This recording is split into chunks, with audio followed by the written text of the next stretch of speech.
G'day everybody and welcome to the Coaching Podcast. I'm your host Emma Doyle, coach for success in sport and business. G'day everybody and welcome to the Coaching Podcast. My name's Emma Doyle and I'm here with Kim Miles. We recently met through the ICF, the International Coach Federation, Colorado chapter. It's so great to have you on the show. Thank you for being here. Thank you so much, Emma. I'm excited to get to connect with you. Absolutely, and learn more about each other and your executive coaching practice. So the first question straight off the bat is the Vegemite question, the Australian spread. Now, we haven't got to know each other that well yet, so I have no idea whether, have you tried it? You either love it or you strongly dislike it. What's your take? I have not tried it, and I do want to with hesitancy. I'll just say I've heard the mixed bag. Well, I have a feeling because I'm in Colorado, you're in Colorado, we're going to find a way to make that happen. All right. So because you answered that way, the choice is yours. You can choose to share with us first your worst coaching moment and what were the lessons, or your best coaching moment and what were the lessons.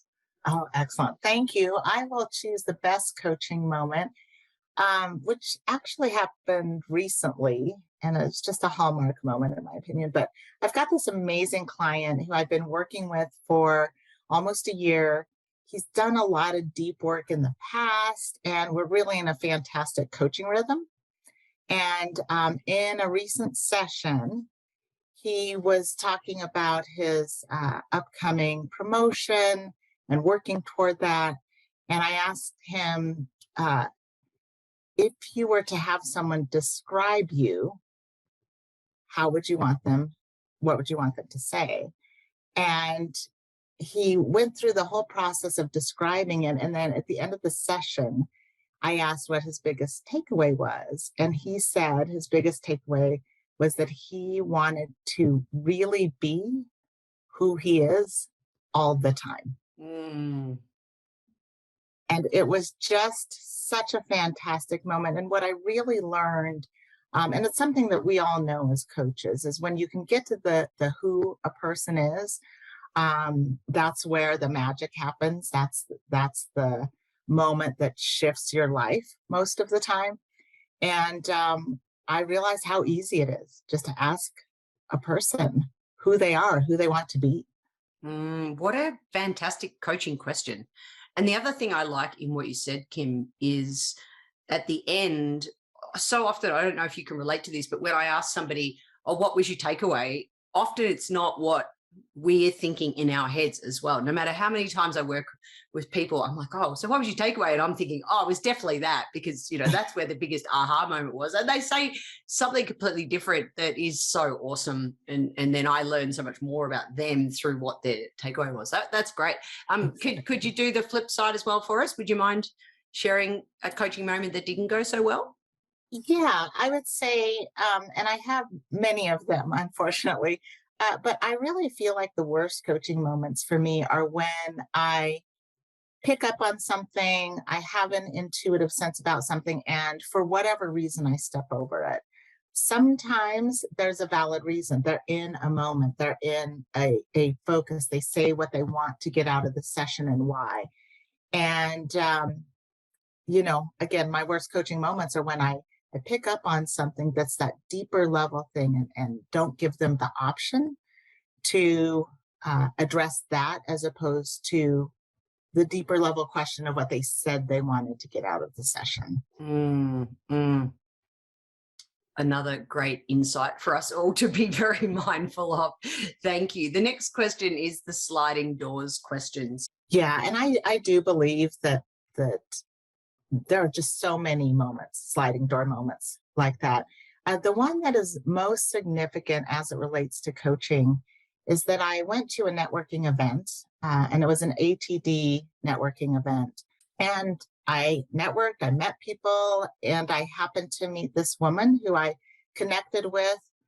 She was a nice woman. I really enjoyed talking with her. Later, we talked. She asked if I was interested in working as an internal coach for her. At the time, it wasn't a good fit. Fast forward a year later, and it was a good fit. And it ended up being one of the most accelerated learning opportunities for me, and that working for her and for that organization, I was able to get my master's. I was able to work alongside with a true organizational development guru and a whole team that was just a top-notch leadership development team. And so I would say that it accelerated my skills, not only in coaching, but just across the board in all things leadership. Fantastic. And was there a moment when you realized that 1 year later that was there something there that where you went, yeah, actually now I'm ready? No, I wouldn't say that it was a specific moment when I realized it, as much as points in time when I would look back and say, oh my gosh, I guess I have this whole new tool belt, this whole new skill set that I could contribute to being in that organization with her. Having a great environment to accelerate learning, it's invaluable, isn't it? No matter how many courses we take and degrees we have. And I think putting yourself in the right place at the right time, that's super awesome. Okay, so our holy grail question of coaching is, in 1 to a maximum of 3 words, what makes a great coach? Accessing your intuition. Fantastic. Could you now you're allowed to expand if you wish. Yes, absolutely. Yeah. I believe that what makes a really great coach is the ability to be so incredibly present that you're accessing your intuition so that then you can access the deepest level of your client beyond what they're even accessing. Yeah, and helping them move beyond what they ever could have imagined. Yeah, that's super awesome. I got goosebumps. Thank you. It's why we do what we do. I love that. I love that answer. And finally, our last official question on the podcast is where we ask you to ask us a question. So we want to know, what sparks Kim Miles' curiosity? So I always love to hear what other coaches' practices to access that intuition. Great question. We've never had that question on the podcast so far. So yeah. Excellent. I love that it ties into what makes a great coach. Fantastic. Thank you so much. So now I get to go a little rogue on the podcast. Always my fun section where we just chat about coaching. So I'd love to hear a little bit more about your early career in engineering. Could you share with us even that environment that you were in? And was there anything during that period that then set you up for success as a coach today? Yeah, and it actually is, I'm going to go back even before I became an engineer and give the story. So I became an engineer out of laziness. And what I mean by that is I was in high school, good at math and science, and knew I wanted to go to a college locally. And so as I was collecting all of the college applications, Colorado School of Mines, which is a great coaching school here in Colorado and well known across the country, it was the shortest application. So I filled it out, I got accepted, and then, within weeks, I got accepted, a couple weeks got accepted, and thought, well, let me look at the next application. And I looked at all the other applications were 7 pages with an essay. And at the time, as a, spry 18-year-old, I was like, that seems like too much work. I'll just go to engineering school. Oh, wow. Yeah. Yeah. And so then just being competitive with myself and a hyperachiever, I would say, I went to school, and even though I wasn't passionate about it, even though I could do the work, I really felt like I needed to prove that my father's money spent on college tuition was worth it. So, oh, that's a great story. So what advice do you have for listeners out there that are doing something on somebody else's terms. Yeah, I mean, I really think that number one, if we talk about those sliding door moments, I do believe that every choice that we make leads us to a fantastic place that we would have never dreamed of. I also believe that when you have that gut instinct, when you know deep down inside that there is something that just is not resonating with you, uh, to find the courage to explore it. And ultimately, it will end up what it is. But if you don't explore it, then it just means more work later, which it did for me. Ultimately, I landed where I am in coaching with probably more passion than I could even imagine, because I went through about 15 years in an industry and in a career that I just wasn't passionate about. Mm.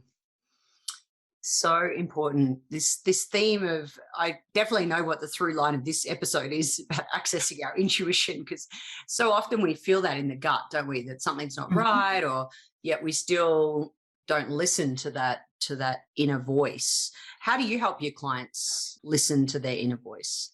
What are some of your strategies? Really, I think it's about me being present with them and speaking their voice for them. And that comes in a variety of different ways, which includes what I'm hearing you say. You're using these words, your body language is expressing this, which is not in alignment with what they say they ultimately want to experience. But then also picking up on energy shifts, picking up on their presence and their being, which then gives voice to it that they may not have either heard themselves, or maybe they are kind of denying because it's uncomfortable. Mm.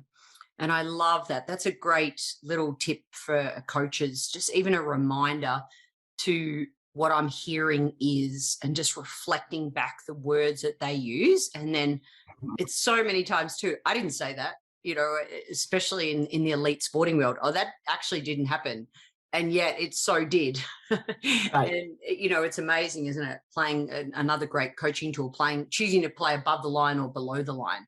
I love that little tool as well, to help people identify that they do have choice over things that they can control. Fantastic. So let's shift into your new role with the ICF credentialing department with ICF Colorado chapter. Tell me about role. What does it involve? What's that all about? So the role is a director of credentialing. And one of the things that the former director of credentialing, Walt Hastings, he is so passionate about mastery and coaching. And he is so passionate about coaches being able to develop the skills that will make them great coaches so that they can have an incredible impact on the world. So I was lucky enough to hear his vision, recognize that it does align with my vision, because coaching mastery is something that I'm very passionate about as well. The role itself requires me to understand who in our chapter has a credential, what they're working toward for a credential, as well as if they're even aware of the value and the benefits of credentialing. So many times I think people look at credentialing as just letters that you're trying to get behind your name, perhaps some kind of a status symbol that you've made it in some way. And the fact that it truly is about mastery. It's about skills mastery. It's about self-mastery. And so I'm very excited to be in the role. I'm very excited to support our members in understanding the benefits and values, and doing everything that we can to support them getting there. It's really a beautiful reframe. It's mastery of skills rather than, oh, I need to get a point, or I need this many points to keep a license. Or, a friend of mine recently is an accountant, and she was just did one day of, back-to-back webinars just so she could tick off, a license. And, it's sometimes I think as coaches, it is so important because, we are all busy and time poor. So being able to see it through a new lens cap, such as mastery of skills. I mean, who doesn't want to get better as a coach? I think the day that we think that we've mastered coaching is the day we should maybe trust a different intuition. Exactly. So, fabulous. Wonderful. So what are your thoughts on back to intuition, the great resignation, people that are going through the great reevaluation and they're listening to this intuition and they're saying something's not right? What would you say for any of those listeners and also the people who are coaching people through change? What are your thoughts on that right now? And why do you think it's happening? Yeah, well, certainly the pandemic, I think, accelerated. I think it was happening already. I believe that in the at least in the United States, the pressure to do more and to have more has just grown exponentially since, over the last 5 to 10 years. And we can blame a lot of things. I certainly blame social media because there are so many things that we have access to, insights into other people's, I'm going to air quote, lives, whatever life they're portraying, that I think puts forth in us desires of things that are not either realistic or maybe what's out there on social media isn't even realistic for the person who's putting it out. So I think that started the chaos of people's lives, day-to-day lives.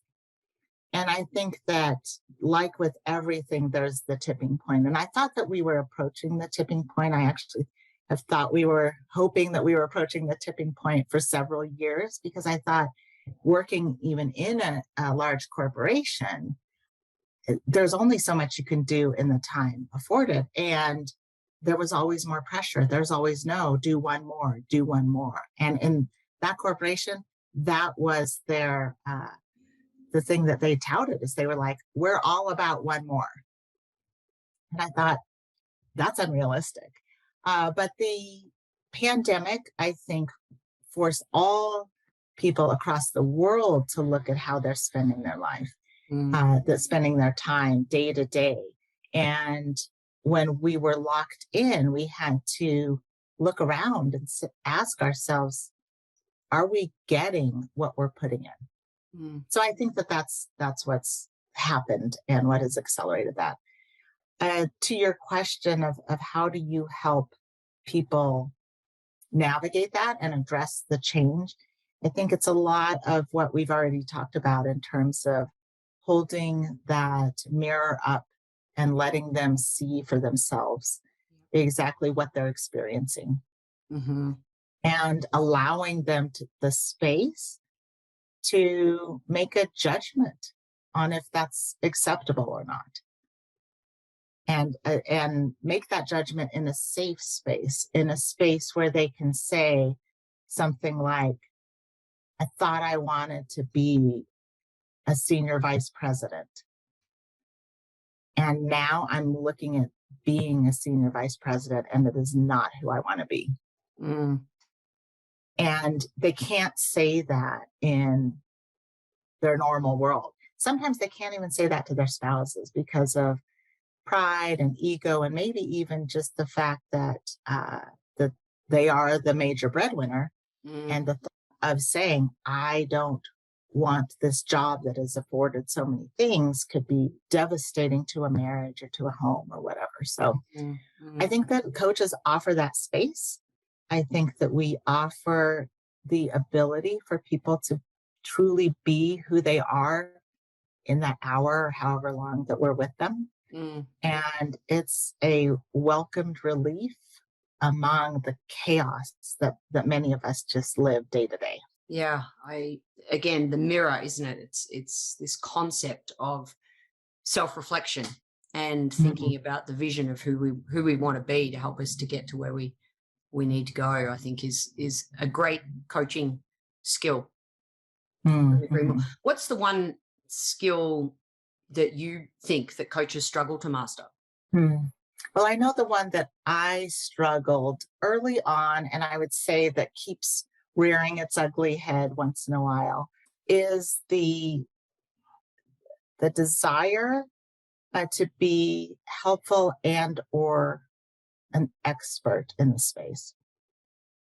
And really, I don't even want to say it's pushing my own agenda, but for example, if I'm working with a client and they are tackling a challenge, let's say with designing their own organization. And that's something, I got my master's in organizational leadership, and I'm very excited about, and I love talking through organizational design. And when I get into those spaces, my expertise or my experience, I want to bring that forward. And certainly some clients actually want that, and there are times and places for that. But in 99% of my coaching sessions, that's the one that really, it's not about me, and that's not even what they're asking for. So this comes back to listening, which is we've got over 500 responses to what makes a great coach, and listening comes in at number 3. Yes, of I the can responses. imagine. Yeah, that's really interesting too, because I come from a sporting background, and so there's this expertise of knowledge around technical aspects that need to be shared. And the word that I've been playing around with lately, which is completely made up, of course, is couture. I'm a couture. It's the coach hat, and then there's the mentor hat, and really understanding what the client wants first is one of my new sort of favorite coaching words. How do I balance the couture way of being in a coaching context or in a sporting context, and then how to find that balance, I find is super fun. Yeah, I love that. I love that word that you made up. COATOR, couture. Yeah, rolls off the tongue very, very easily. So let's go now to, what would you say, just 3 great tips, 3 pieces of advice for our listeners who are with coaches from all over the world, and a lot of sporting coaches and business coaches. What are your 3 top tips that you would say? The first one is to coach more, which the more you coach, the more likely you will master coaching. Reflect more. And, once again, the more that you are able to dig into your own coaching, to dig into how you're showing up and what's going on with you, the more likely it is that you'll be able to get into a space of presence and access that intuition that we talked about earlier. And then probably the third one would be engage with other coaches. Because one thing that I found, in the whatever industry it is, right? When you are in with your colleagues that do what you do, you talk shop.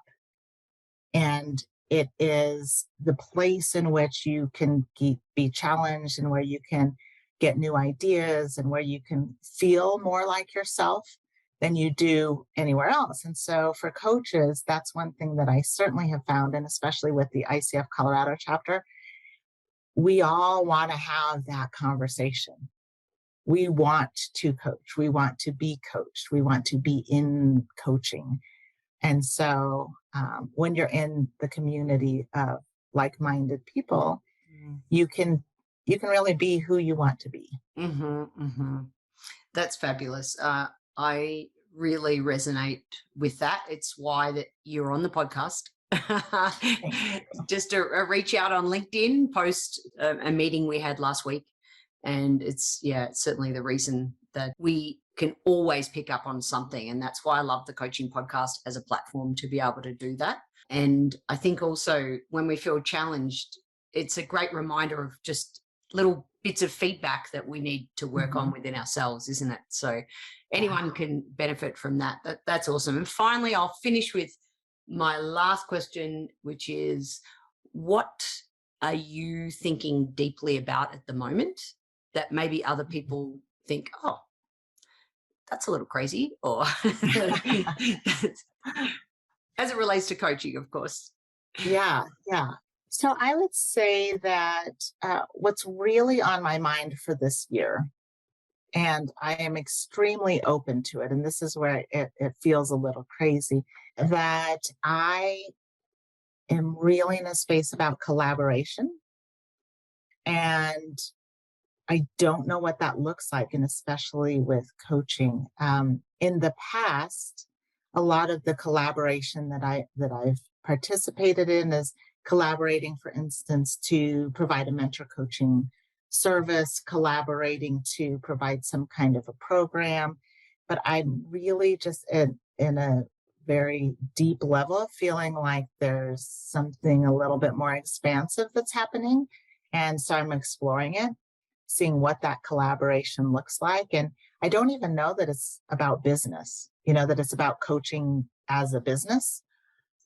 I'm not quite sure what it's about, but it is, it's been kind of tapping on my shoulder for about 3 or 4 months now. So. I love that. One thing that's been tapping on my shoulder as I've been reflecting, always December, January is that great time to do that, is connections. So thank you for this connection. And I look forward to collaborating through our intuition and, of course, accessing our intuition, coaching more, reflecting more, and engaging with other coaches, like-minded, amazing people like Kim Miles. Thank you so much for being on the Coaching Podcast. Thank you, Emma. I appreciate you. It's been an absolute pleasure to bring you this episode on the Coaching Podcast. My name's Emma Doyle, and I'm a performance couture. That's coach and mentor. If you'd like to become a high-performance workplace coach, then check out www.emmadoyle, that's EMMADOYLE.com.au, and start your journey today. Thanks for listening. And if you enjoyed this episode, please remember to give it a rating and a review on your podcast listening device.